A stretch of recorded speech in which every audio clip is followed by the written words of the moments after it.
हाल ही में 24 अप्रैल 2022 को बार राष्ट्रीय पंचायती राज दिवस मनाया गया है। इसके साथ ही प्रधानमंत्री ने स्वामित्व योजना के तहत ई संपत्ति कार्ड के वितरण की शुरुआत की है। अब जानते हैं पंचायती राज दिवस के बारे में।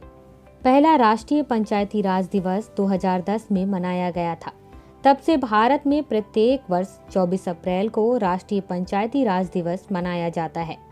यह तारीख इसलिए भी महत्वपूर्ण है क्योंकि 73वें संविधान संशोधन के माध्यम से संविधान में भाग 9 जोड़ा गया और उसमें पंचायत को जोड़ा गया।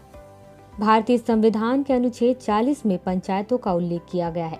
अनुच्छेद 246 में राज्य विधानमंडल को स्थानीय स्वशासन से संबंधित किसी भी विषय पर कानून बनाने का अधिकार दिया गया है। यहाँ पर स्थानीय स्वशासन का मतलब पंचायती राज से भी है और इसके साथ ही नगर पालिका से भी है। पूरे देश में पंचायती राज संस्थानों को मजबूत करने के लिए पंचायती राज मंत्रालय ने एक वेब पोर्टल जारी किया है जिसका नाम है ई ग्राम स्वराज।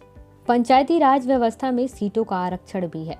SC और ST के लिए सीटों का आरक्षण किया गया है तथा सभी स्तरों पर पंचायतों के अध्यक्ष के पद भी जनसंख्या में SC और ST के अनुपात के आधार पर आरक्षित किए गए हैं। उपलब्ध सीटों की कुल संख्या में से 1/3 सीटें महिलाओं के लिए आरक्षित हैं और सभी स्तरों पर अध्यक्षों के 1/3 पद भी महिलाओं के लिए आरक्षित है और यह अनुच्छेद 243D में कहा गया है।